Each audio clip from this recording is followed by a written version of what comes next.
Olá, boa tarde a todos, boa noite aí na Alemanha. É com imenso prazer que damos aqui início a esta live com o título Covid-19 na Alemanha.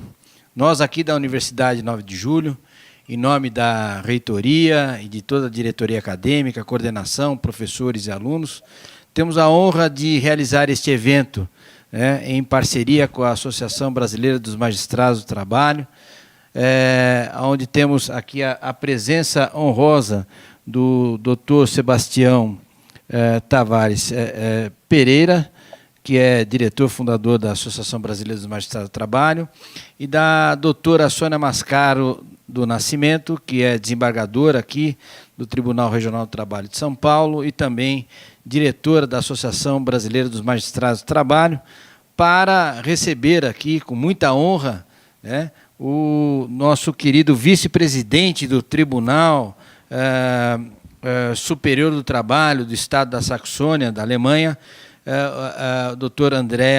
Andreas Spiegel. Então, em nome aqui da Uninove, temos a honra de poder estar aqui participando deste evento.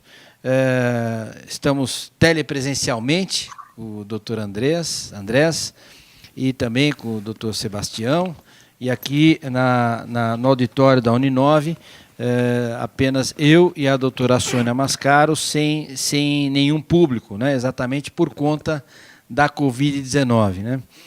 E em razão desta pandemia, temos aí a possibilidade de termos aí as tecnologias a serviço do ensino e do conhecimento, e certamente nosso mundo jamais será o mesmo após esta pandemia. E é importante para nós aqui da universidade, para nós da comunidade jurídica, conhecermos um pouco da realidade do que acontece na Alemanha, o que acontece na Europa, e quais são as questões jurídicas mais palpitantes, em especial na área do direito do trabalho, no que tange à pandemia.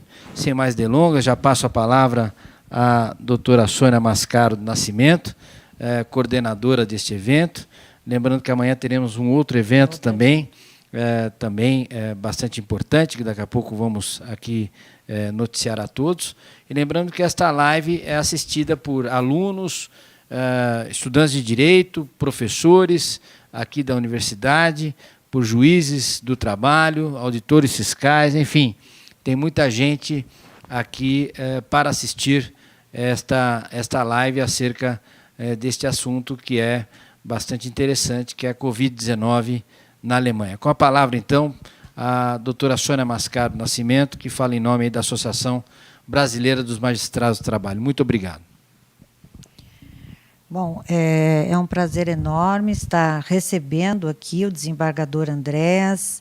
Queria dar as boas-vindas ao desembargador, que se dispôs a dedicar um tempo, e aí já é à noite, dedicar um tempo para estar falando aqui conosco e trazendo as novidades, as informações a respeito do direito alemão e do que está acontecendo na Alemanha nesse período de Covid-19, que, lamentavelmente, é um momento difícil para todos nós, um momento muito difícil para as relações de trabalho, inclusive, e muitos debates, né, estão sendo aqui disputados no Brasil, e nós temos um imenso prazer em recebê-lo, desembargador Andréas. Seja muito bem-vindo aqui entre nós nessa tarde aqui no Brasil de hoje, né?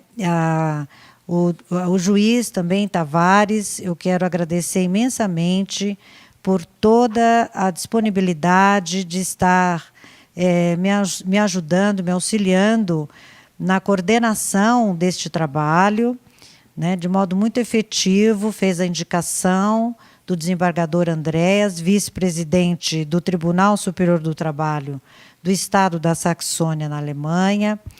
E eu quero agradecer ao meu colega, o juiz Tavares, pela indicação do nome. E vamos continuar juntos, Tavares, desenvolvendo esse trabalho acadêmico, informativo, para os juízes do trabalho do Brasil, né? Em especial aos associados da Associação Brasileira de Magistrados do Trabalho. O nosso foco também aqui nessa associação é desenvolver e propiciar aos magistrados do trabalho do Brasil informações importantes, informações corretas e sérias, no sentido de podermos fazer uma comparação entre Brasil, hoje Alemanha, amanhã teremos aqui alguns portugueses também, para falar sobre o assunto, e estarmos aí nos informando, até mesmo para que o Judiciário do Trabalho brasileiro possa, com esse estudo todo, saber tomar o rumo certo para as questões jurídicas do direito do trabalho brasileiro diante da pandemia. O juiz Tavares vai atuar como mediador neste painel, né? Eu estarei na coordenação, e o juiz Tavares é um dos fundadores, inclusive, da Associação Brasileira dos Magistrados do Trabalho. Muito importante a sua atuação, né? Inclusive como fundador dessa associação, que tem um objetivo único e exclusivamente de fazer um trabalho técnico, jurídico, e um trabalho informativo e de agregar os magistrados para esse rumo da técnica do direito do trabalho e do processo do trabalho. O juiz Tavares é da 12ª região, né, professor, pós-graduado, poderia ficar aqui um tempão falando sobre o juiz Tavares, mas eu não quero mais me delongar a respeito desse assunto. Eu quero já ouvir, estou ansiosa pela exposição do desembargador Andréas, porque o direito alemão é muito importante para nós aqui no Brasil, é um direito de referência para nós aqui, e é muito importante a sua participação, professor. Eu vou passar a palavra para o mediador, que é o juiz Tavares, fundador da ABMT, para que possa já conduzir os trabalhos desta mesa. Com a palavra, juiz. Cumprimento o doutor Carlos Blatt, diretor da Uninove. A ABMT e a sua escola têm desfrutado desta parceria especial, tanto para fins práticos e acadêmicos, de fundamental importância para todos nós. Cumprimento a desembargadora Sônia, diretora da escola da ABMT, cumprimento também os telepresentes, todos eles, que via YouTube estão nos assistindo nesse momento. Obrigado pelo acolhimento ao nosso convite. E, claro, eu cumprimento de maneira muito especial o magistrado Andreas Spiegel, que, desde a Alemanha, vai nos trazer informações sobre ações legais e jurisdicionais a respeito ou tomadas para fim de enfrentamento da Covid-19. O magistrado Spiegel coordena, ou é vice-presidente e coordena administrativamente também o Tribunal da Saxônia, Tribunal do Trabalho, e, portanto, ele tem muitas informações interessantes para nos passar. Agradeço a ele especialmente pelo fato de dedicar um esforço para nos trazer essas informações em português. Nós sabemos que é difícil, às vezes, dedicar tempo para isso, e ele o fez, eu sei, com carinho, e vamos aproveitar, então, a sua fala. Doutor Andreas, a palavra está com o senhor. Muito obrigado. Boa tarde para vocês. Aqui, boa noite. Eu estou falando para vocês de completo lockdown que começou hoje no estado de Saxônia e vai continuar quarta-feira na toda a Alemanha. Eu não posso sair da minha casa, agora são aqui 21 horas, eu não mais posso sair da casa, tudo proibido, só para trabalhar, para fazer esporte, ou para ir ao médico, ou para comprar coisas para comer, ou para beber. Esse é o problema.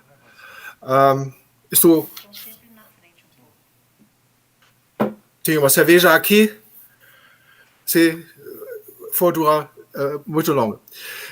Para começar, eu não sou representante do governo alemão, eu também não sou representante da embaixada alemã em Brasília. O que eu vou falar agora é o que eu experimentei com essa pandemia quando começou no março deste ano. Para meus conhecimentos da língua portuguesa, eu só aprendi o português em 2 anos, numa escola em São Paulo, mas isso já faz muito tempo. Isso foi em 1971 a 73 e desde então quase não tive oportunidade de praticar o português. Por isso, desculpam o português. Mesmo assim, eu vou tentar de ficar preciso. Em 1981, eu tive uma outra estadia no Brasil. Eu fui estagiário na Câmara de Comércio e Indústria Brasil-Alemanha, com 24 anos nesse tempo. E eu traduzi as CLT para a língua alemã. É a única tradução que tem até agora. Eu acho que eu transmiti um exemplo ou uma imagem, uma foto dessa tradição para o Sebastião. Você se lembra? Foi uma prova que realmente fiz isso, né? Como eu sei, a Câmara vendeu mais ou menos 250 cópias dessa tradução, mas eu nunca ganhei uma remuneração desse então. Foi comprado principalmente por empresas alemãs para levar em conceito o direito de trabalho brasileiro na decisão de fazer um investimento. Em 1983, eu fui cofundador da Associação Jurídica Alemanha-Brasil, que existe até hoje, com uns 500 membros no Brasil, e nós temos uma outra organização que se chama Associação Jurídica Brasil-Alemanha, que tem mais ou menos 200 membros. Muitos deles advogados, muitos deles trabalham em empresas internacionais.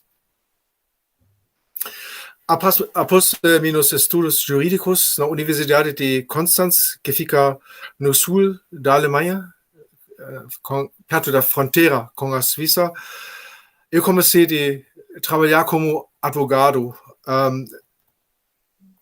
com Baker & McKenzie em Frankfurt, norte-americanos, advogados capitalistas, como eu dizia hoje.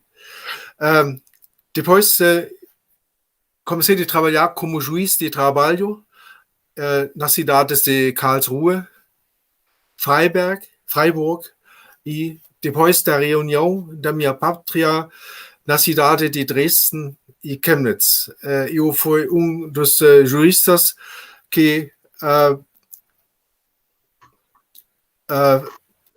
trabalhou durante a reunião. Eu ainda recebi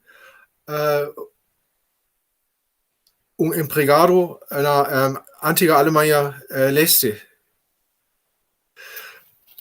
Mas desde então eu fiquei aqui no Leste e nós temos uma justiça bem funcionando.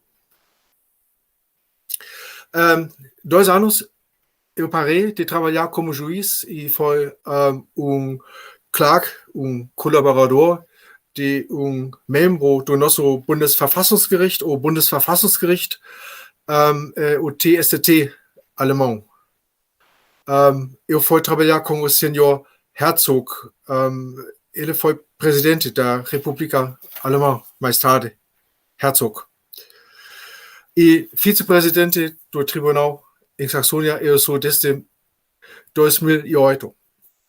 Eu dou uns cursos de direito na faculdade da Universidade de Constanz. Isso é minha alma mater, o lugar onde eu fiz meus estudos. Eu tenho umas publicações e comentários de direito de trabalho e eu sou torcedor da minha pátria de coração, que é o Brasil.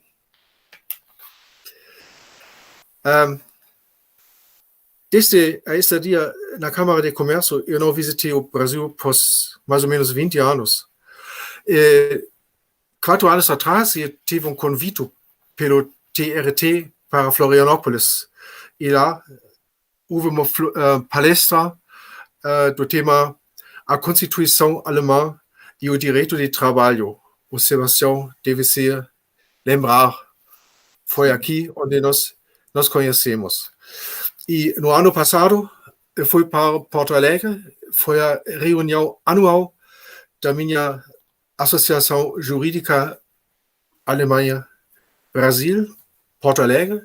O tema foi a digitalização da justiça e eu apresentei uma colega minha que era responsável pela digitalização da justiça de trabalho do meu estado.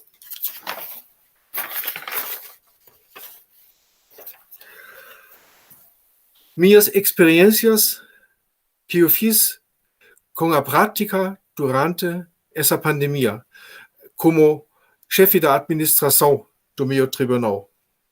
O que eu posso dizer, mesmo em frente, a justiça de trabalho na Alemanha não foi preparada para essa pandemia de jeito nenhum. Uma exceção foi a justiça do trabalho, mas só a justiça do trabalho do estado de Baden-Württemberg, porque eles já estão digitalizados. Nós não somos. Isso é o resultado do federalismo alemão. Federalismo pode ser bom, mas em termos de digitalização, não é de vantagem. No Brasil, no ano passado, eu encontrei isso bem diferente. Eu só tenho uma explicação. Vocês têm uma população bem mais jovem em comparação da população alemã. E talvez a distância, não mental, mas territorial, entre o cidadão e o tribunal é muito grande. E assim se usa Skype e essas coisas. Nós não usamos. Na Alemanha, no outro lado, nós sempre trabalhamos perfeitamente à base de papel. E muitos colegas não têm sentido para mudar, para digitalizar, porque eles dizem, porque mudar funciona. agora eles perceberam que não funciona. Sem digitalização, você não pode mexer nos seus casos do home office. Você tem que ir para o tribunal e lá se encontra metros de papel no seu escritório. Outro problema que nós temos com a digitalização é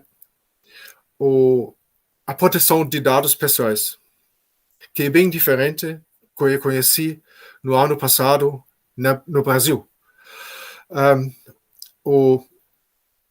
A proteção dos dados pessoais é no nível da unidade europeia muito alto. Vou te dar um exemplo. Eu tive motorista no tribunal. Ele foi aposentado. Ele mora numa outra cidade. Eu fui lá para torneio de tênis. E eu perguntei na minha administração, eu preciso do número de telefone desse aposentado.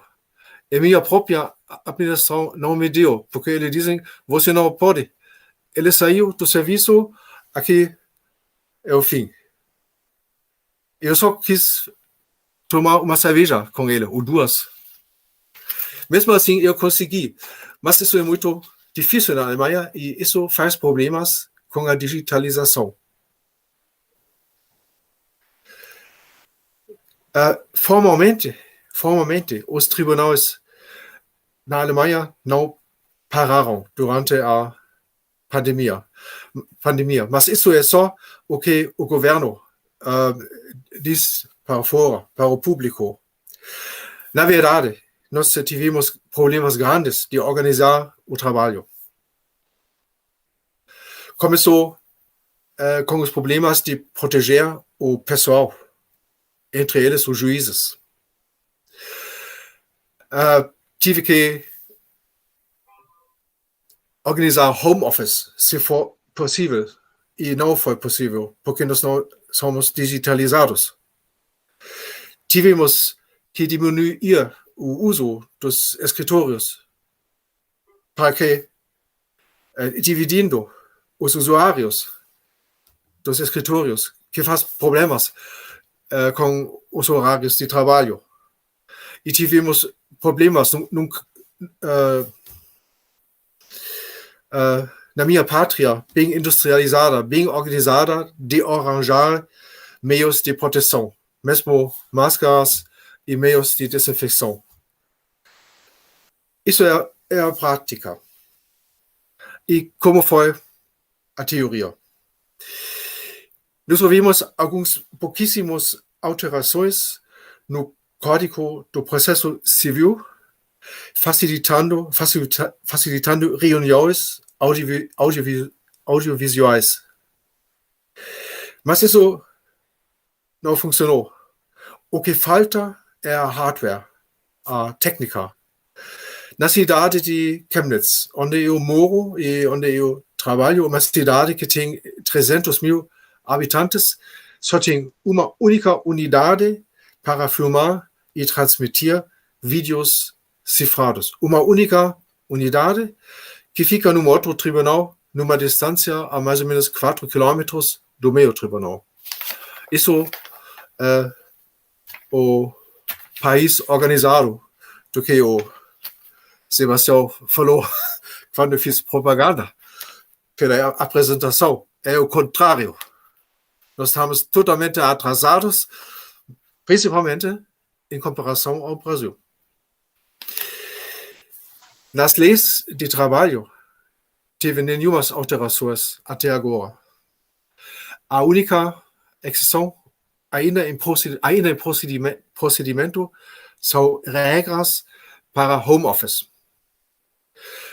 4 anos atrás, eu encontrei minha colega da Escócia, a Shona Simon, que também fez uma palestra em Florianópolis. Sebastião, você se lembra? Sim. Mais tarde eu visitei a Shona na Escócia com minha família e nós temos em contato desde 2016. E quando começaram os problemas da pandemia, o primeiro lockout que tivemos e praticamente a paragem dos tribunais, eu telefonei para ela e perguntei como vocês mexem com os problemas.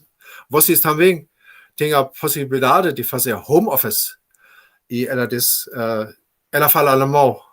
Ela diz, Andreas, home office does not exist. Home office is Ministério do Interior. O que você está falando é remote work.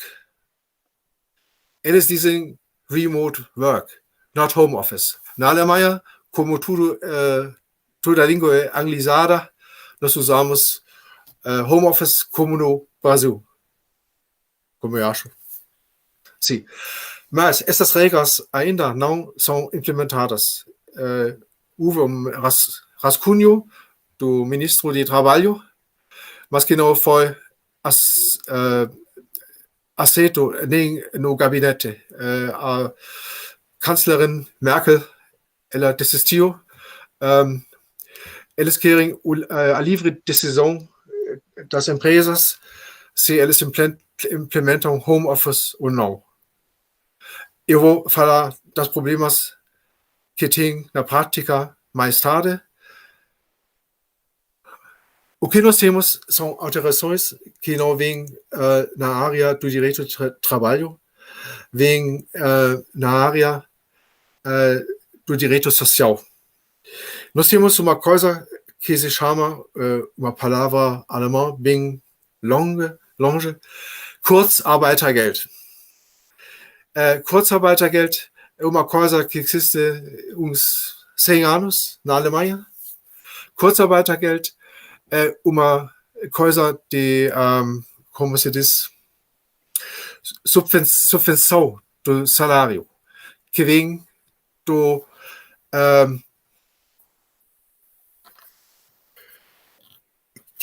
emprego de seguros para desempregados. Mas a ideia não é subvencionar os empregados, mas é subvencionar os empregadores, para eles não demitem os especialistas, os empregados. Isso é o sentido desse Kurzarbeitergeld. Mas esse Kurzarbeitergeld foi aumentado e é pago muito longe, até o fim do ano que vem, e até 80%, dependendo do estado familiar em que você for. Isso é a alteração legal mais central que nós tivemos.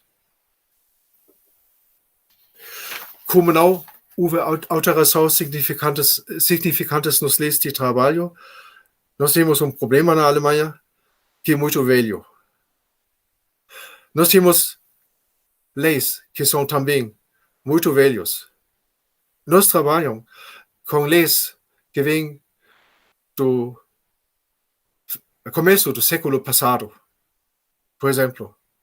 E essas leis já têm uma grande experiência com pandemias, com guerras mundiais perdidas e com crises econômicas, principalmente nos anos 20 do século passado, quando tivemos na Alemanha mais ou menos 10, 12, 15 milhões de desempregados.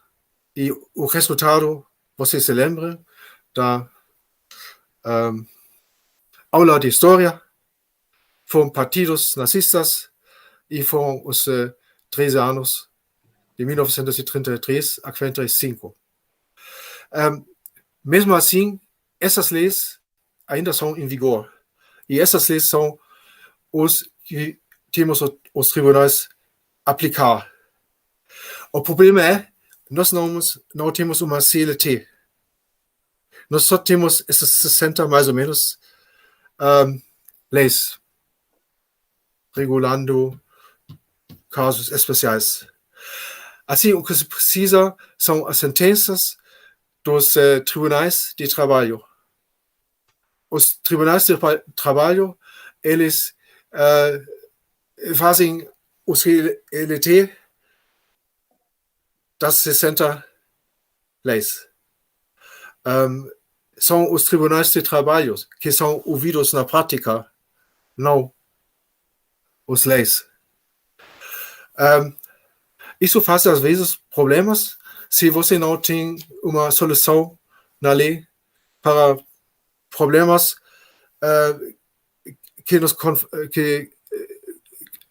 com quais nós são em confronto agora. Por exemplo, hate speech, racismo, nas mídias sociais, por exemplo. E isso pode ser uma consequência para uma demissão. Isso se não pode responder por aplicar uma lei, só tem que saber o que dizem os tribunais de trabalho. Por isso, como eu falei 4 anos atrás, em Florianópolis, vem a importância da Constituição alemã. Muitos casos se só pode decidir em aplicar a Constituição alemã. Em Florianópolis, eu dei o exemplo de uma aprendiz na Daimler-Benz em Stuttgart, né, que falou sobre suas impressões com a Polícia Federal e ele foi demitido. Depois, ele ganhou, após um processo que levou uns 10 anos, por ser violado no seu direito da livre expressão.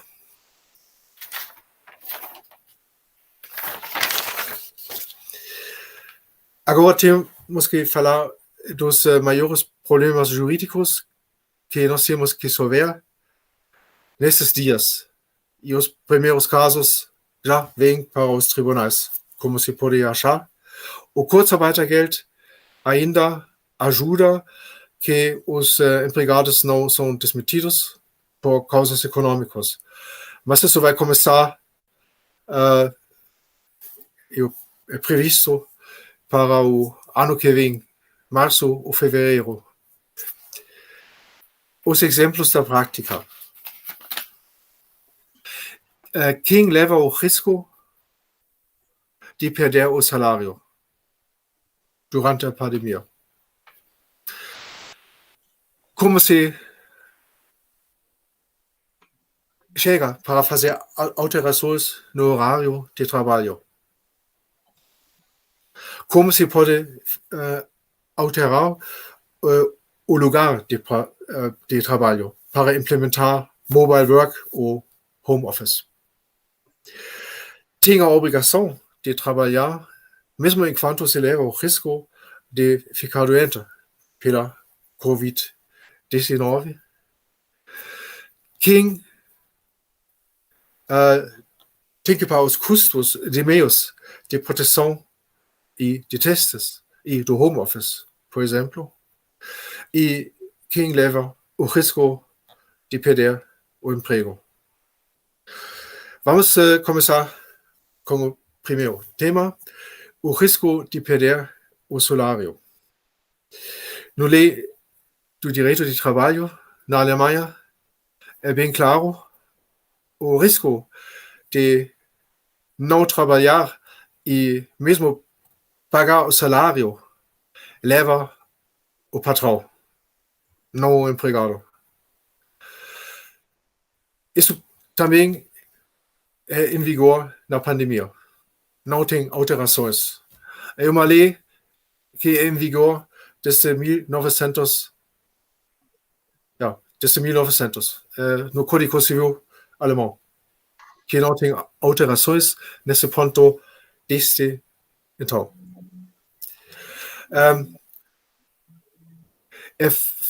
A situação é facilitada para os patrões pelo Kurzarbeitergeld. Eu falei disso. 80% subvencionando o salário é ótimo. Mas isso não se pode fazer por mais de 1 ou 2 anos. Por isso, meu previsto que não para a pandemia, nós vamos ver demissões em massa.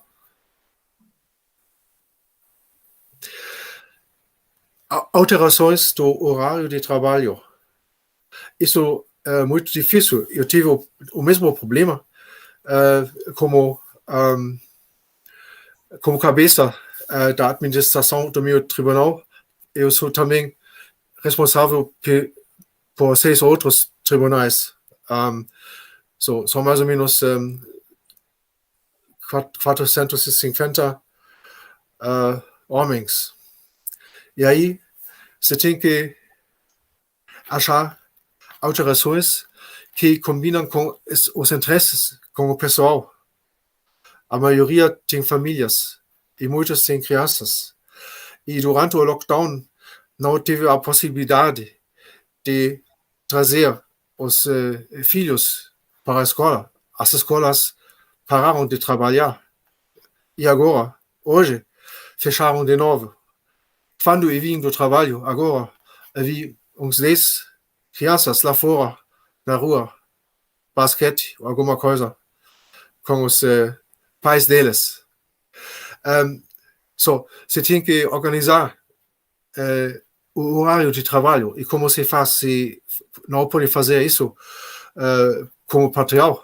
Você precisa um acordo, não? Com o pessoal. A mesma coisa é com as alterações do lugar de trabalho. O pessoal, nem toda pessoa quer trabalhar em casa. Nem toda pessoa tem a possibilidade de trabalhar em casa. Nem toda pessoa tem o material, tem um computador para trabalhar em casa. Nós vimos isso, nós temos na Alemanha, nas cidades, algumas áreas onde vivem pessoas que não têm contato com técnica. São famílias com 3, 4, 5 crianças num pequeno apartamento, sem ligação para o internet. Se você tem um pessoal desse tipo, você não pode dizer para ele, vai trabalhar no home office. Aí também a introdução do home office é uma coisa de um acordo. O grande problema é a obrigação de trabalhar mesmo com o risco de pegar a doença, o Covid-19. Aqui também tem as mesmas regras no Código Civil alemão em vigor desde uns 120 anos agora, que dizem em quais condições um trabalhador pode se recusar de trabalhar. Ele pode se recusar se for com risco para a saúde dele. Mas quando é risco, são inúmeras discussões agora no mundo de trabalho. O patrão diz, não tem problema de ir para lá, de fazer um serviço, de fazer uma viagem de serviço, e outras pessoas dizem, não, eu não vou. Isso pode resultar na perda do salário e isso pode resultar na perda do emprego se a pessoa for demitida. Outro problema são quem leva os custos dos meios de proteção e de testes, por exemplo, ou do home office. Quem paga o aluguel do lugar no home office? Se alguma pessoa tem que ir para fora da sua própria casa para trabalhar no home office. Quem paga o equipamento? Quem paga a energia elétrica? O que acontece se a pessoa tem um acidente em casa, né? Que sai e se quebra a perna? Se for na empresa, não tem problema. Se for em casa, é fora do sistema da Social Security, Seguridade Social. Sim. E, afinal, o risco de perder o emprego. Bom, o risco de perder o emprego é sempre...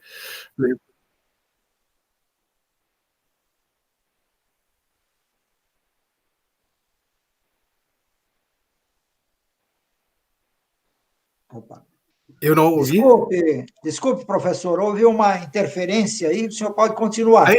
Interferência, aha. O último ponto do que eu quis falar é o risco de perder o emprego. Claro, o risco é sempre do empregado. Mas na Alemanha tem uma lei que protege contra demissões que não são sociais. Essa é como fala essa lei. Demissões que não são sociais.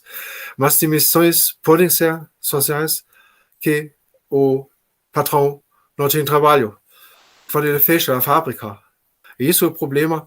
Aí se não tem proteção do Tribunal de Trabalho. Mesmo com uma lei em vigor desde os 60 anos que devia proteger da perda do emprego. Isso foi uma introdução minha. Como eu disse para você, o rascunho, né? Sim. Isso foi o rascunho, mais ou menos. Eu podia falar de outras coisas, se quisessem. Isso é a parte questões e perguntas, como eu conheci em Florianópolis. Pois não. Agradeço, professor, o seu esforço para nos condensar em rapidamente, algumas condições com as quais os senhores na Alemanha se depararam com a Covid, a partir da Covid. E uma coisa que chama muito a atenção, eu tenho certeza que quem está nos ouvindo deve ficar muito surpreso com algumas coisas que o senhor disse, com relação às condições da justiça alemã para fazer frente ao imenso problema da pandemia. Por incrível que pareça, nós estamos no Brasil, mas a justiça brasileira fez um esforço imenso para aquilo que o senhor chama de digitalização do processo, que nós utilizamos mais o termo informatização do processo. Informatização do processo, e que está realmente muito avançada no Brasil, muito avançada. Né? Nós temos Isso eu conheci em Porto Alegre, né? Isso, exatamente. O senhor teve a oportunidade de ver em Porto Alegre, e quando o senhor esteve aqui em 2016, a Justiça do Trabalho, já há um bom tempo, era totalmente informatizada. Todas as varas do trabalho no Brasil estavam já utilizando o processo eletrônico, o processo que é feito através da internet, e os advogados interagem e assim por diante. Então, esse esforço que no passado alguns criticaram, ele agora se mostrou muito efetivo para o enfrentamento dos desafios da Covid-19.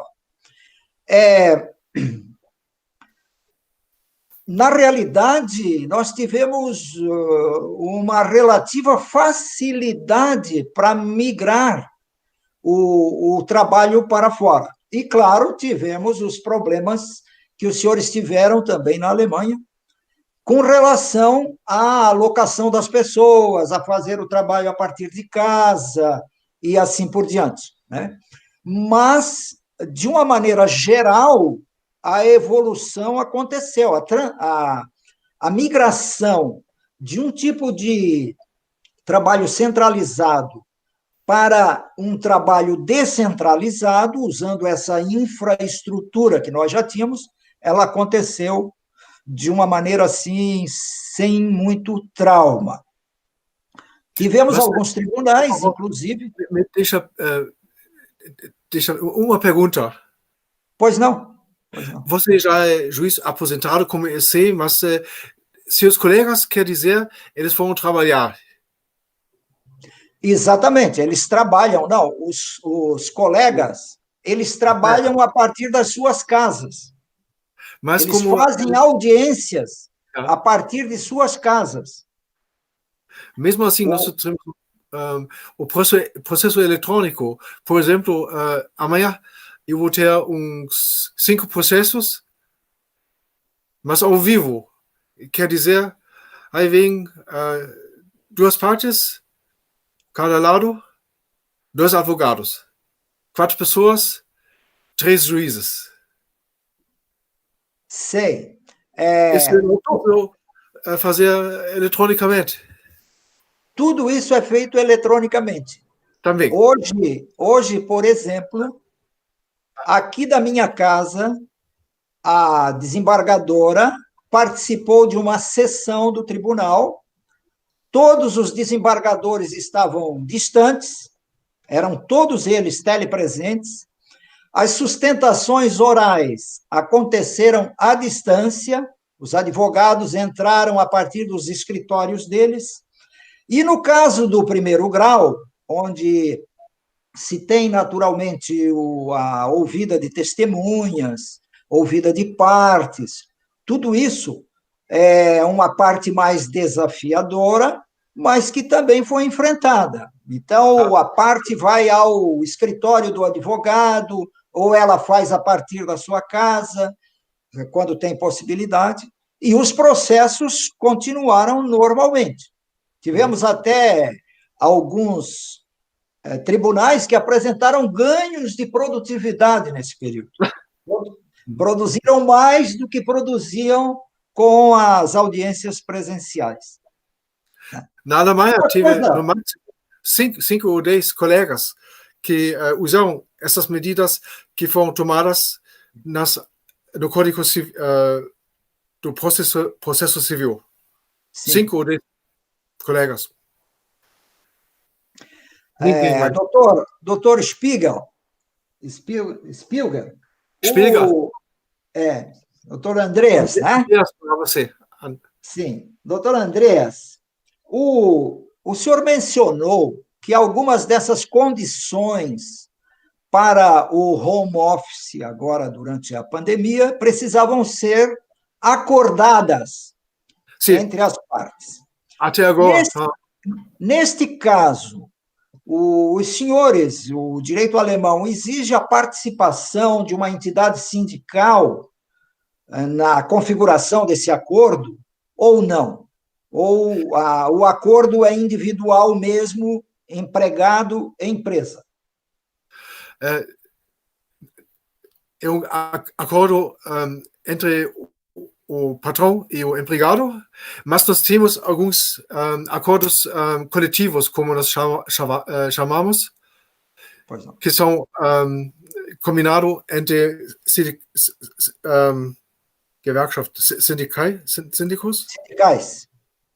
Sindicais? Acordos sindicais, Acordos sindicais, sim. Por exemplo,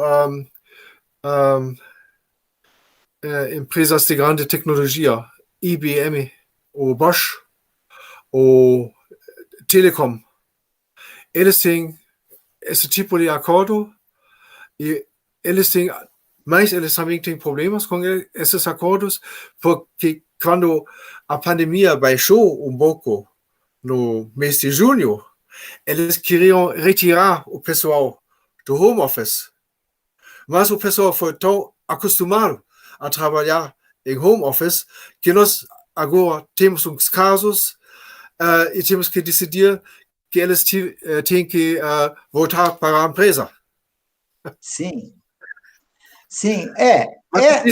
Mas existe desse tipo de acordo também, ja. Mas não em geral. Não em geral. Pois não. Os senhores têm hoje um sentimento a respeito da permanência desse home office em algum nível? Os alemães gostam muito de estatísticas, né? existe algum nível previsto de aceitação e de desejo de permanecer em home office pelas pessoas que tiveram que adotar agora forçadamente? Por favor, repete. A ideia é saber, não, existe X%, um percentual de trabalhadores que provavelmente quererão permanecer no home office. 20 ou 30%, mais ou menos, mas isso é só do jornal. Sim. Yeah. Não é baseado de fato o que estou dizendo agora. Não tem uma base estatística sólida, é uma avaliação empírica. O que estou ouvindo, às vezes, que tem muitas pessoas que não querem ficar em casa, porque eles se sentem isolados. Pois não. E pensando nas empresas... Eles precisam o papo no escritório. Sim. E pensando pensando mais nas empresas em si.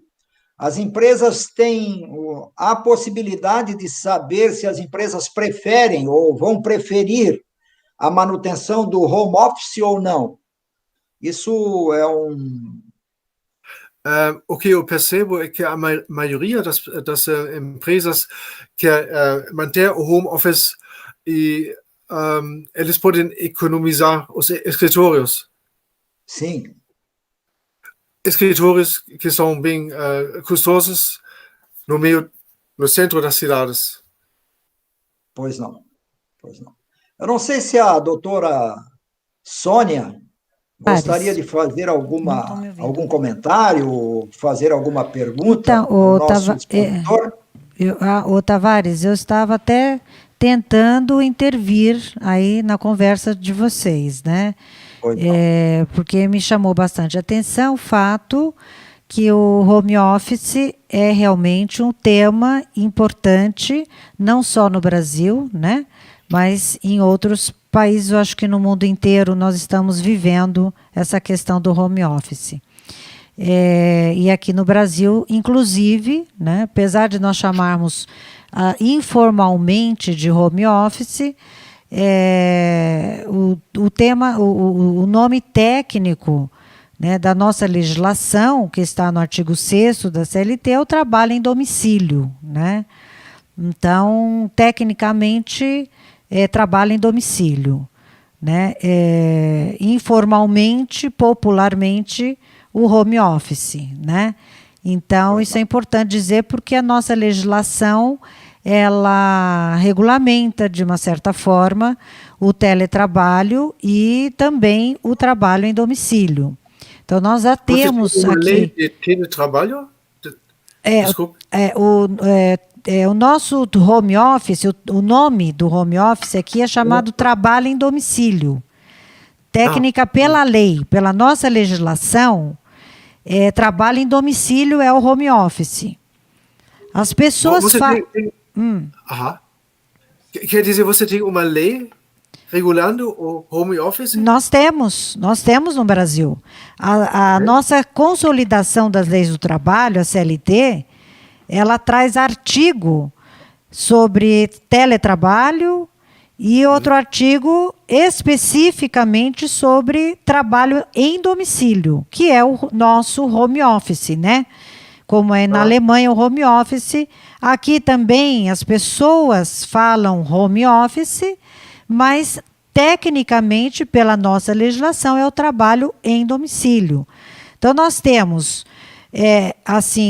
além de toda a legislação ordinária ser aplicado ao trabalho em casa, o home office, especificamente nós temos o artigo 6º da CLT, que regula, em parte, o trabalho em domicílio, e o artigo 75 da CLT, que regulamenta o teletrabalho.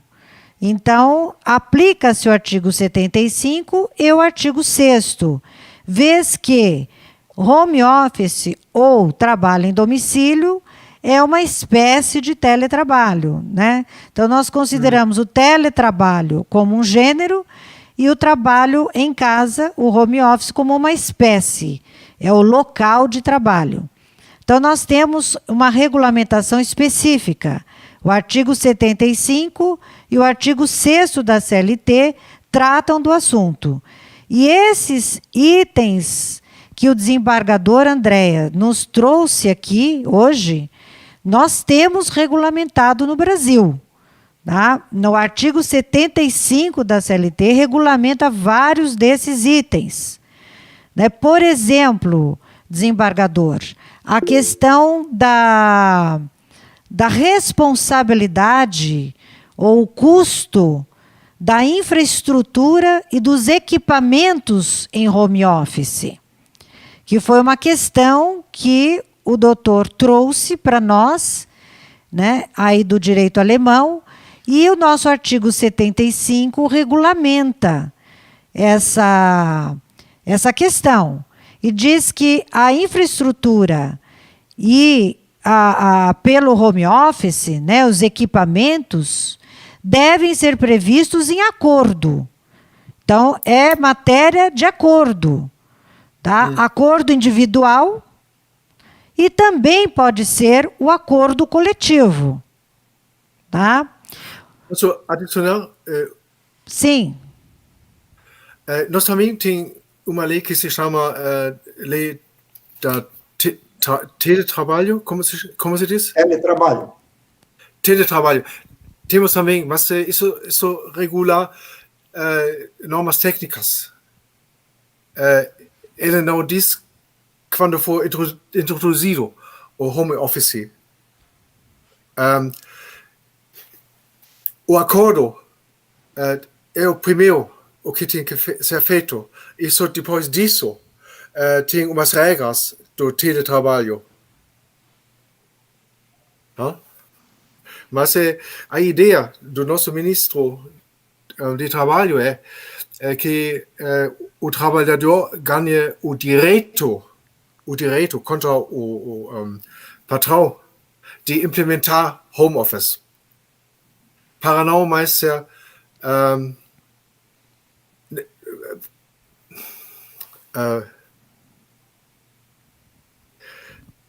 sem acordo. Né? Direito contra o patrão para implementar home office, sem acordo. Isso é a lei em vigor. E só quando o home office for implementado, aí vem esse código do como se diz? Lei telelei. Teletrabalho. Teletrabalho, desculpa. Sim, pois não. Quer dizer, pelo que eu estou entendendo, doutor Andreas, a necessidade inicial é que patrão e empregado cheguem a um acordo. Sim. Se chegarem a um acordo sobre a implementação, então eles têm que observar na implementação do acordo esse regramento técnico da lei, é isso? É isso. Mas desculpa para a dona Sônia, ela foi interrompida por mim. Sim. Desculpa. Desembargadora. Desembargador. Doutor Andrés, não, essas interrupções... Essas interrupções são importantes, porque vamos complementando um ao outro, né? As informações, né? É que aqui no Brasil, a nossa lei sobre teletrabalho, ela trata sobre o acordo, a necessidade do acordo para regular essa questão, né? Então, aliás, todas as questões podem ser reguladas por acordo coletivo, mas no caso da infraestrutura, a nossa lei, ela diz que tem que ser por acordo, né? Então, não há necessidade no Brasil de uma regulamentação, vez que a nossa lei diz que é por acordo, portanto, tem que existir o acordo, né? Então, nós já temos uma regulamentação aqui que define, de certo modo, essas questões. Alguns querem fazer lei para definir isso, mas a nossa lei já fala que é por acordo. Então, já está definido, né? Não há necessidade. Então, assim, esses assuntos que o doutor Andreas levantou, todos eles, horário de trabalho, temas polêmicos, né, do home office, desde jornada, redução de salário e na pandemia, redução de salário e redução de jornada, tudo isso aqui para nós é autorizado, né? Nossa pandemia aqui foi autorizado por medida provisória, que foi modificada e hoje é lei, tá? Já é lei para nós, a redução de salário e a redução de jornada, proporcionalmente. Tá? Então, as empresas aqui tiveram oportunidade de reduzir salário e jornada para não dispensar os empregados. Né? E muitas delas mantiveram o emprego por causa dessas medidas, dessa possibilidade de reduzir salário e jornada, com a contrapartida de não dispensar os seus empregados. Né? Acontece que esta medida, esta lei, ela é válida para o período de pandemia. Né? No pós-pandemia, não sabemos o que acontecerá. Né? Aí as empresas não poderão mais se valer dessa situação, só se for por acordo coletivo. Aí sim, com o sindicato pode. Tem outra questão. Sim. Você tem veículo, instrumento como o Kurzarbeitergeld, do que falei, quer dizer, você tem seguro contra desemprego, não? Temos. Não tem? Tem. Mas também tem salário subvencionado pelo esse sistema também? Desembargadora, quer responder para ele sobre o auxílio emergencial? Pode falar você sobre o auxílio emergencial. Doutor Andreas, o sentimento que nós temos aqui, quando a gente olha o resto do mundo, é que o governo foi muito efetivo no enfrentamento à pandemia, tanto o executivo quanto o legislativo. Então, houve várias alterações legais, foram flexibilizadas muitas regras trabalhistas para facilitar às empresas o enfrentamento da pandemia. E na linha do que o senhor perguntou, o governo instituiu uma coisa que nós chamamos auxílio emergencial, que é uma verba de R$600 por mês, que foi paga a partir de meados do primeiro semestre, até agora, até setembro, outubro, e agora, nesses meses, ela foi reduzida. Mas isso vem do tributário, né? Como é que é? Isso vem do tributário, não do sistema... Não, isso vem do Tesouro mesmo, isso é uma verba. Do Tesouro, não faz parte do seguro-desemprego. Isso foi uma verba paga de uma maneira generalizada para quem preenchia as condições estabelecidas. E ela está sendo paga até esse mês de dezembro e existe uma forte discussão para que ela continue a ser paga ainda em 2021, não se sabe por quanto tempo. Isso está em discussão no Legislativo e com a participação do Executivo e assim por diante. Mas esta ajuda, ela alcançou 60 milhões de pessoas. Né? Foi realmente uma atitude do governo de grande alcance para o porte da nossa economia e para as possibilidades da nossa economia. Há um reconhecimento de que foi uma injeção de recursos nas pessoas, assim, muito expressiva, muito expressiva. E se tiver demissões, mesmo assim, você ainda tem esse sistema, FGTS? FGTS, Ainda existe? Existe. O FGTS é uma verba que é um fundo. F é de fundo. Tá? Eu me lembro. É um fundo de garantia de tempo de serviço que, se as pessoas forem demitidas, elas podem sacar esse fundo. Então, esse fundo existe também e não se confunde com esses valores de que eu falei. Mas tem proteção contra demissões causadas pela pandemia? Existem esses mecanismos que a desembargadora mencionou, que foram atitudes tomadas pelo governo de ajudar a bancar salário e assim por diante, para diminuir o efeito das dispensas. O efeito das dispensas. Né? Inclusive, nós temos tido agora, já nesses meses, uma recuperação muito interessante do emprego no Brasil. Né?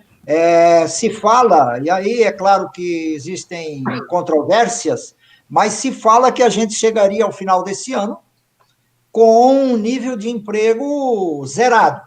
Ou seja, nem teremos perdas e nem teremos ganhos.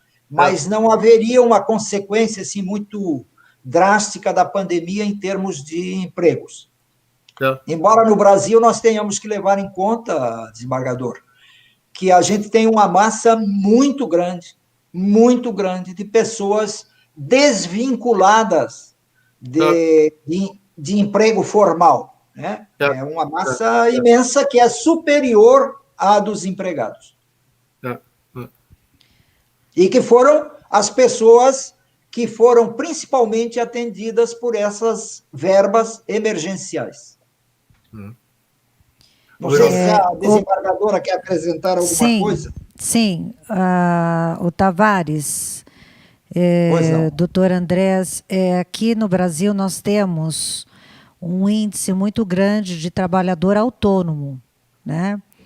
E são esses os chamados trabalhadores na informalidade, que são os trabalhadores autônomos. Esses trabalhadores autônomos, eles, assim, eu não sei se aí na Alemanha, doutor Andrés, existe alguma proteção aos trabalhadores autônomos. Aqui no Brasil, eles podem, assim, se vincular à Previdência Social, né, espontaneamente, claro, né? Então, eles podem recolher como autônomos, mas espontaneamente. Não sei, eu estou mudando um pouco de assunto aqui, mas nós temos muita informalidade aqui, porque o número de trabalhadores autônomos é muito grande, né? Como é aí na Alemanha? Nós temos essa informalidade em alguns casos de trabalhadores que vêm principalmente do estado de România, que trabalham na indústria que fazem carne, numa fábrica de carne, Sim. como se chama? Fábrica de carne é frigorífico.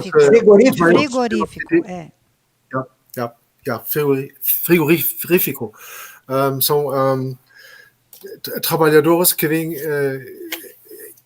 O patrão não é fábrica aqui na Alemanha, mas ele vem de uma pessoa que transfere o pessoal para a Alemanha e não leva a responsabilidade pelo seguro social. Esse é o problema que nós temos. São migrantes, principalmente da România. Da Romênia. Da Rumänien. Ja, ja, ja. Eles são tratados como escravos. Slaves. Pois não. Escravos, Sim. como eu percebo. Ja. Mas é um índice pequeno, provavelmente, doutor Andrés. Ja, mas mesmo assim existe. Ja. Existe. E entre eles foi o maior risco de ficar doente. Nós tivemos fábrica no norte da Alemanha, onde tivemos infecções de 1.000, 2.000 pessoas num só dia. Isso por causa das condições de trabalho em que eles têm que trabalhar. Pois não. Isso é nosso setor informal. Pois não. Eles estão parados. Muito bom. O doutor Andrés, há mais uma curiosidade aqui, né? No Brasil, nesse aspecto tecnológico, acho que nós estamos assim até indo bem. O judiciário ele está totalmente digitalizado, né? Hoje mesmo eu recebi uma orientação para que os últimos processos que estão no meu gabinete em papel fossem enviados para digitalização. São bem poucos, mas estão terminando a digitalização de todos os processos aqui na Justiça do Trabalho. Isso é positivo porque favorece o home office, né? E nós trabalhamos normalmente todo o período da pandemia, trabalhamos até mais do que o normal, por conta dessa facilidade da digitalização dos processos. Então, hoje, para nós aqui estarmos fisicamente no tribunal ou estarmos em casa, não faz diferença alguma. Nós produzimos até mais em casa do que dentro do tribunal, né? Então, o trabalho em home office aqui no nosso setor público tem sido positivo, né? E os servidores estão respondendo bem, estão até produzindo mais. A questão do isolamento, doutor Andrés, é que eu faço uma ponderação. Muitos estão misturando o home office com o isolamento da pandemia. Né? Então, às vezes eu vejo que as pessoas estão ansiosas mais pela pandemia, pelo isolamento social, do que pelo sistema de trabalho em home office. Porque se nós fôssemos analisar o home office fora da pandemia, né, sem coronavírus, com toda a liberdade das pessoas saírem de casa, terem as suas próprias vidas, né, eu acredito que talvez o home office seja bem melhor do que está sendo na atualidade. Esse é um modo meu de ver a questão. Que aqui no Brasil também se levanta essa questão do isolamento. Mas eu sempre digo o seguinte, o isolamento que nós estamos vivendo decorre da pandemia, não do sistema de trabalho em home office. Aqui nós temos estudos e pesquisa em percentuais, né, onde trabalhadores preferem ter a liberdade de escolher aonde trabalhar, ou presencial ou em home office. Né? E há muitas empresas questionando o fato do sistema misto, ou seja, misturar o home office com o trabalho presencial. Uma parte em home office e uma parte presencialmente, para não ter o isolamento social com os colegas de trabalho. Então, 3 vezes por semana, trabalha-se em casa. 2 vezes por semana, trabalha-se na empresa. Com isso, o trabalhador mantém um convívio com os seus colegas de trabalho e também usufrui do trabalho no conforto de casa.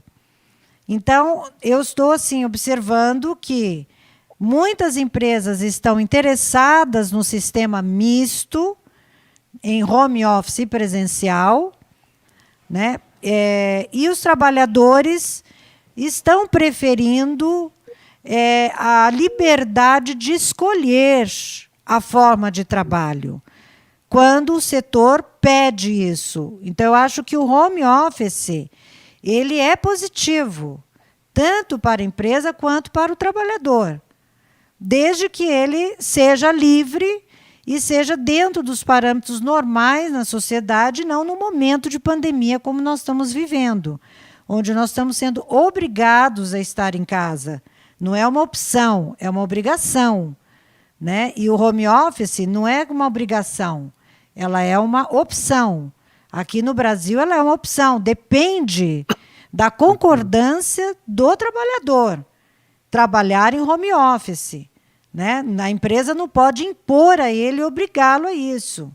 A nossa legislação não autoriza, né? Então, hoje, nós estamos obrigados ao home office por conta da pandemia. Mas o normal não é esse. É a opção pelo trabalhador. Esse aqui é o nosso sistema, né? Então, eu pessoalmente não vejo prejuízo ao trabalhador, muito pelo contrário. Eu acho que ele tem uma liberdade maior no sistema de home office, nesse sistema de trabalho, olhando para o pós-pandemia, para depois que acabar. Isso que nós estamos vivenciando hoje. Eu não sei o que o desembargador acha a respeito desse assunto. Mas o que acontece com o pessoal que não trabalha no home office? Por exemplo, uma pessoa numa fábrica ou que faz um serviço, táxi, que leva coisas. Não, claro que eu estou me falando das atividades em que usam trabalhar.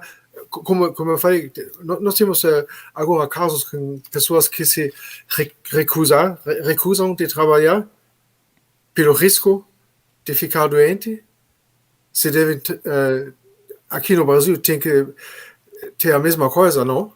Não, mas aqui no Brasil, por exemplo, nós temos as atividades essenciais, né? Então, quando é tudo fechado aqui, só funcionam as atividades essenciais, né? Okay. Então, na pandemia, né?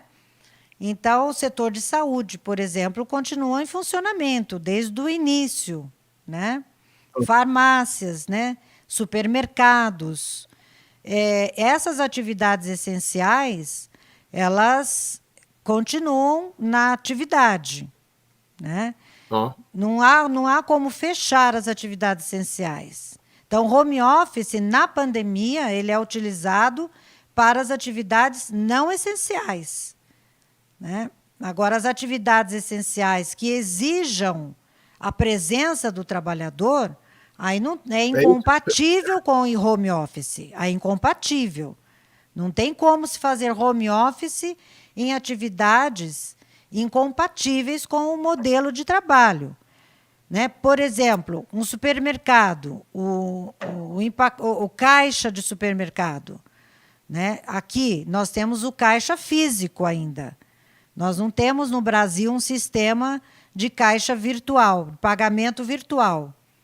A maior parte dos supermercados, o caixa é físico, então tem que estar lá presencialmente, né? Não tem como, a atividade é essencial e precisa continuar atendendo a sociedade, né? Nós sabemos que tem países onde os supermercados não têm mais caixas de cobrança física, é tudo virtual. A pessoa entra, pega na prateleira o que quer e paga pelo celular, né? Então, há esse sistema em outros países, mas no Brasil ainda nós não temos isso, a não ser em um ou outro supermercado que inovou na tecnologia, né? O que nós temos aqui no Brasil, bastante sendo discutido, são os trabalhos em plataforma. Porque, na pandemia, os trabalhos em plataforma foram muito utilizados, como são os casos dos entregadores de mercadoria. As pessoas não saíam de casa, mas pediam compras de supermercado via internet, né? Compravam remédio em farmácia via internet. Então, houve a necessidade dos entregadores prestarem serviços. E esses entregadores tinham que estar presencialmente prestando serviços. Né? O motoboy, ou mesmo de automóvel, mas eles estavam trabalhando diariamente. Né? Não há como fazer home office para serviço de motorista, de entregadores. É incompatível com o modelo de trabalho. Né? E na pandemia eles trabalharam bastante, porque as pessoas estavam pedindo tudo por internet. Aqui também. Não é? Então, aí não tem como fazer home office. Né? E Mas minha pergunta foi outra. Foi Qual? o que se faz se pessoal desse tipo, que tem que ser presente, also pessoalmente, se recusa de trabalhar, porque diz que é muito... leva o risco de levar a doença. O que se faz com ele juridicamente? Ele pode se recusar ou ele leva o risco de ser demitido? Eu tenho impressão, doutor Andreas, que essas questões, inclusive, vão surgir na Justiça do Trabalho, ainda. Mas a resposta para elas parte dessa questão da essencialidade da atividade que a doutora Sônia mencionou. Ou seja, está imerso numa atividade essencial, não tem jeito. A empresa tem o direito de exigir o trabalho. Então, é saúde, é supermercado, é comida, alimentação, é fornecimento de água, é remédio. Nessas atividades, o direito de exigência do trabalho é total da empresa. Claro que, mesmo nesses casos, há uma série de regramentos colocados para o patrão, para ele poder exercer a sua exigência. Então, ele tem que fornecer equipamentos de proteção, ter álcool, ter isso, ter aquilo. Nos mercados, a gente só consegue entrar nesses períodos mais conturbados depois de fazer uma avaliação de temperatura. Em muitos casos, assim, em momentos especiais, quando havia, como agora nós estamos vivendo novamente um momento especial, há uma limitação de presença dentro dos ambientes. Nos restaurantes, a mesma coisa, quer dizer, tem que ter, tem 50 mesas, só pode atender com 15 mesas, não pode atender com as 50, quer dizer, tem uma limitação de ocupação do espaço físico e assim por diante. Então, fora das atividades essenciais, o empregado pode, sim, levantar essa objeção que o senhor está mencionando, de, olha, eu não quero expor, eu tenho gente em casa que é de risco, tenho meu pai, tenho a minha mãe, que são idosos, são comorbidades, e eu não saio, eu quero praticar o isolamento. Então, eu quero fazer o meu trabalho a partir de casa. Né?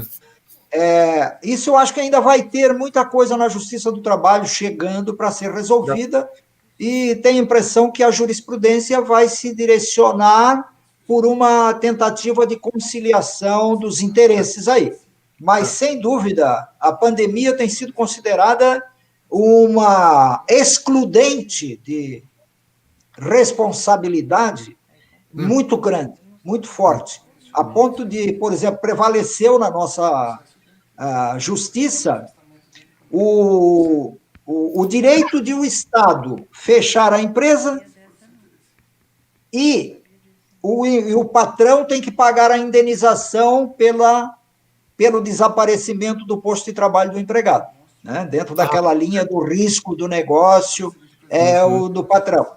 Então, embora a pandemia tenha força para excluir o Estado da responsabilidade pelo ato dele, o factum principis, essa mesma força não existe para excluir o patrão da obrigação de indenizar, que é alguma coisa parecida, pelo que eu entendi, com o que aconteceu na Alemanha. Né? Outra coisa que, com relação ao teletrabalho, que a doutora Sônia levantou muito bem, é que as avaliações que nós fazemos hoje, elas são realmente distorcidas pela situação da pandemia.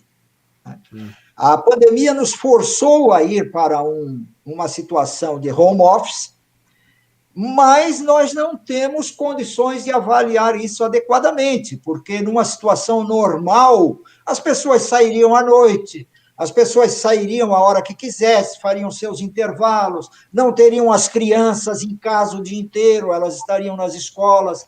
Quer dizer, as condições de desenvolvimento do trabalho a partir de casa seriam completamente diferentes. Aqui existe um sentimento de que vai sobrar uma grande parcela de trabalhadores nas atividades que são compatíveis com o teletrabalho, naturalmente, vai sobrar uma parcela bem substancial de utilização do teletrabalho. Embora muitas empresas falem que, olha, a cultura da empresa, isso tudo faz parte do nosso time, e assim por diante, né? A gente joga todos o mesmo jogo a partir do instante que convivemos, trocamos ideias, conversamos, estamos aprendendo juntos no ambiente empresarial.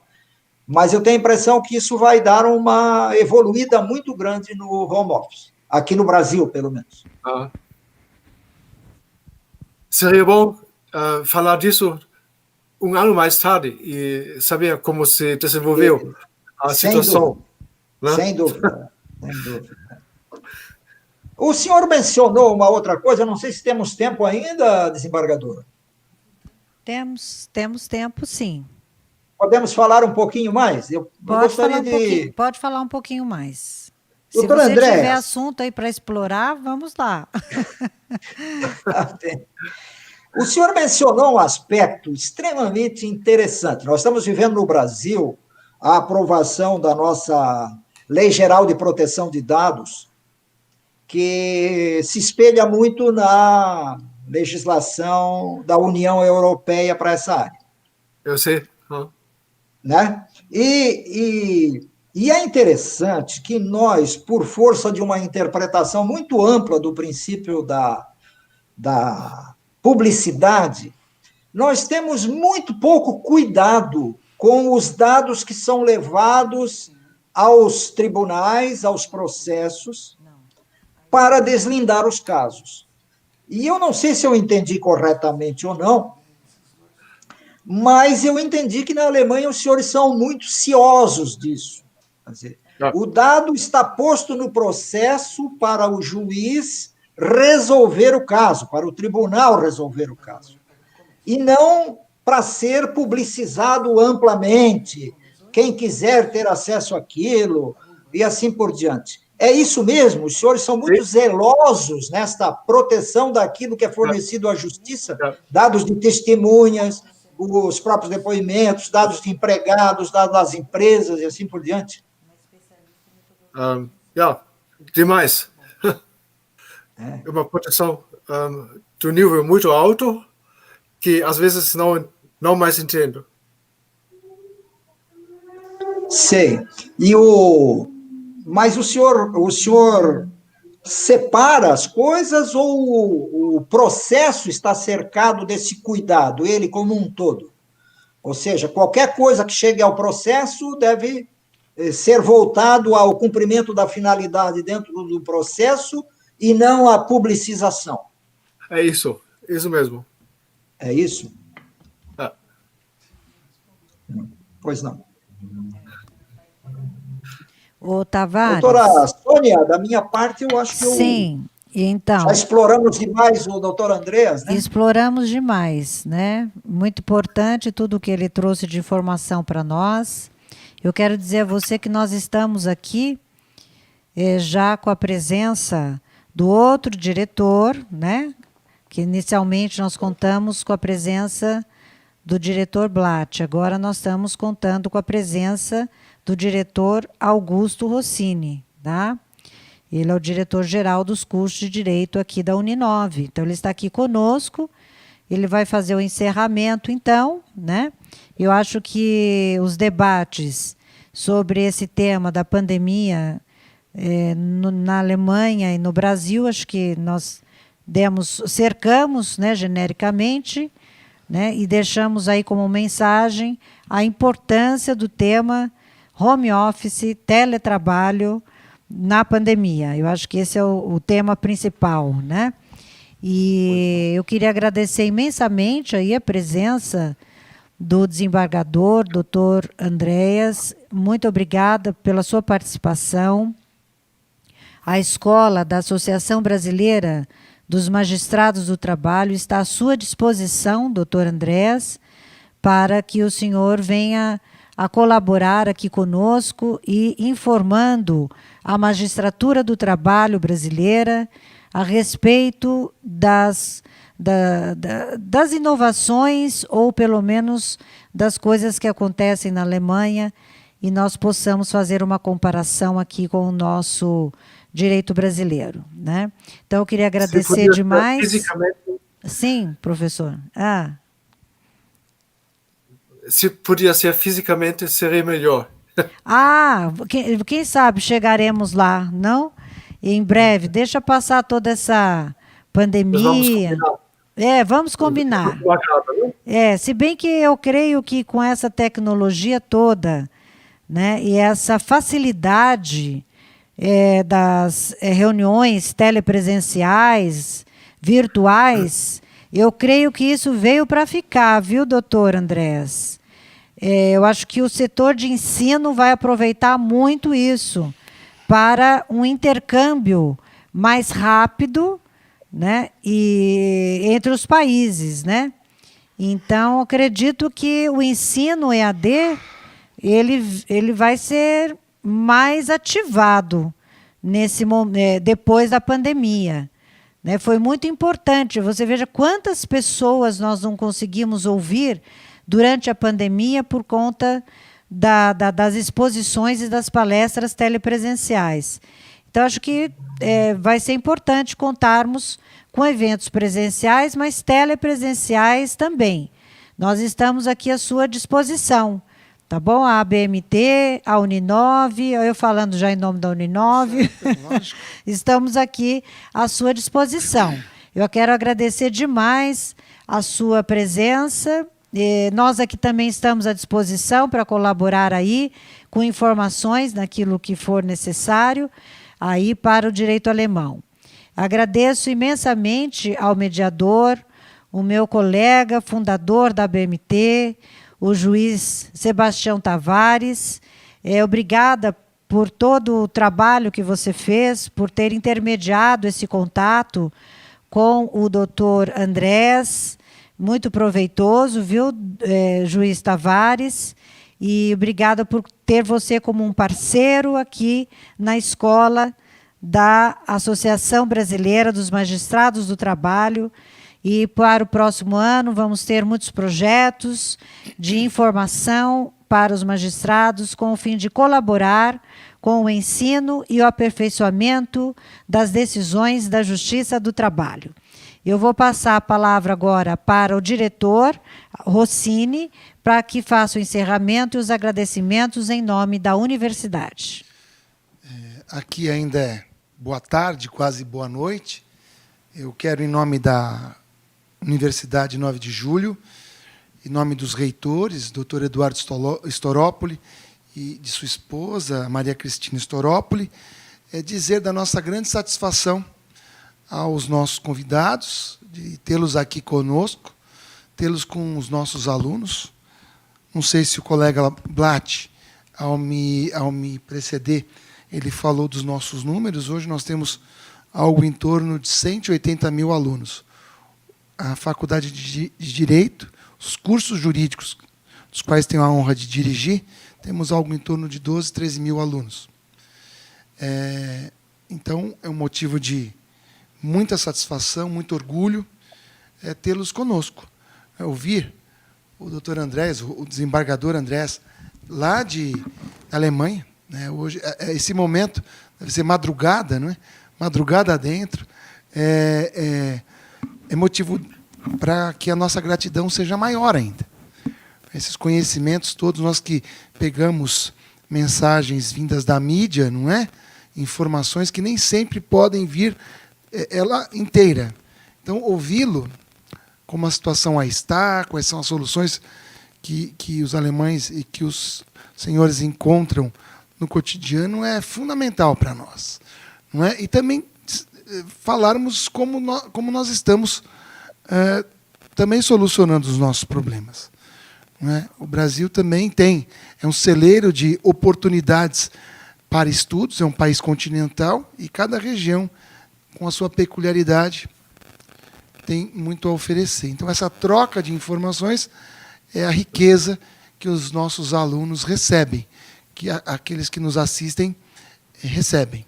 Então, é com muita gratidão que eu me dirijo ao senhor, desembargador Andrés, para dizer que a Uninove está aqui de portas abertas para recebê-lo em todas as vezes que o senhor quiser oferecer os seus conhecimentos para o povo brasileiro. E só lembrando que nas crises há grandes oportunidades e grandes descobertas e grandes desenvolvimentos. No mês de agosto, quando nós comemoramos a fundação dos cursos jurídicos no Brasil, e todas as faculdades de direito aqui do Brasil têm aqui o que se denomina Semana Jurídica. Na nossa Semana Jurídica, nós tivemos nada menos do que 14 países, palestrantes de 14 países, falando sobre a Lei Geral de Proteção de Dados, como é no Brasil e como é em cada um de seus países. Isso não aconteceria no mundo físico. De forma que nós, aproveitando as oportunidades que essa crise nos dá, recebemos em nossa casa pessoas do seu quilate, da sua importância. Nosso muito obrigado. E não é diferente com relação ao nosso juiz, nosso magistrado, Dr. Tavares, que funda, e muito bem, de uma maneira muito inteligente, muito eficaz, eficiente, efetiva, a ABNT. Nós temos... essa é a sigla, não é? Da outra vez eu já o ouvi, professor Tavares, se assim posso nominá-lo, né? Porque o seu conhecimento, se fica só com o senhor, é puro egoísmo, desculpe a minha franqueza, o senhor é um cabedal, né? O senhor é um repositório de conhecimento, especialmente na área trabalhista. Muito obrigado por estar conosco aqui novamente. A universidade agradece. A universidade que nos remete à universalidade. E essa universalidade que nós temos aqui, com a pessoa de ambos, do palestrante, do mediador. E eu não poderia deixar de encerrar a fala, com referência e com elogios à nossa professora e desembargadora, Sônia Mascaro. Ela é a locomotiva que nos leva, que nos arrasta. Ela, com esse conhecimento, com a sua experiência, mas com o seu carisma e com o seu charme, nos envolve a todos. E nós nos vemos aqui, como da outra vez, e como outras que virão, ombreados com uma pessoa tão generosa, tão importante, tão significativa. Eu não posso deixar de dizer que, muitas vezes, a desembargadora Sônia, ela é a voz destoante do Tribunal Regional do Trabalho de São Paulo. Mas veio a dizer, como da outra vez, disse. E se o senhor quiser, doutor Andrés, todas as nossas lives, todas as nossas palestras estão no YouTube, aqui no canal da Uninove. Ela se posiciona bastante firme, com muita dignidade, galhardia, no sentido de dizer que veio. Ela que foi ao Tribunal do Trabalho pelas mãos do 5º Constitucional, não sei se o senhor sabe, deve saber, que 1/5, ou seja, 20% de nossas cortes superiores são formadas ou por advogados, desembargadores que vêm da advocacia, ou do Ministério Público, para arejar as cortes superiores. Isso não acontece no Supremo, e me parece que isso acontece no STJ. Mas, de qualquer modo, a professora, a desembargadora Sônia Mascaro, ela nos traz essa visão da advocacia, leva para o Tribunal Regional do Trabalho essa visão da advogada, que é filha do maior autor do direito do trabalho que o Brasil conheceu, que é o professor Amaury Mascaro do Nascimento. O legado dele está aqui, não é? Eu digo num jargão popular que a fruta não cai longe do pé, e isso se repete com a desembargadora Sônia. Eu só posso agradecer em nome da instituição, não sem antes agradecer os amigos da técnica, na pessoa do Daniel. Foi o único que eu percebi aqui a presença. E com ele, né, porque nada disso aconteceria se não fossem os nossos operosos colaboradores, que são trabalhadores protegidos pela consolidação das leis do trabalho e por nossa justiça do trabalho. Muito obrigado. Dou por encerrado os trabalhos por hoje. Não sem antes também convidá-los, aqueles que nos assistem, aqueles que nos assistirão no futuro, porque todas essas aulas elas são perenes, uma das características da internet, né, no sentido de dizer que amanhã os trabalhos prosseguem sob a batuta da professora desembargadora Sônia Mascaro, no sentido de que nós teremos 2 outros europeus aqui, 2 portugueses, não é, que vão dizer também assuntos relacionados, vão trazer assuntos relacionados ao que está acontecendo agora, de mais moderno, né, no momento em que a humanidade teve que dar um jeito para continuar a vida. O novo normal é isso, nosso contato permanente, nosso contato direto com os nossos colegas, nossos amigos, nossos professores de além-mar, da Europa e dos Estados Unidos, enfim, do mundo inteiro. A gratidão é grande, novamente louvo a iniciativa e dou por encerrados os trabalhos. Muito obrigado.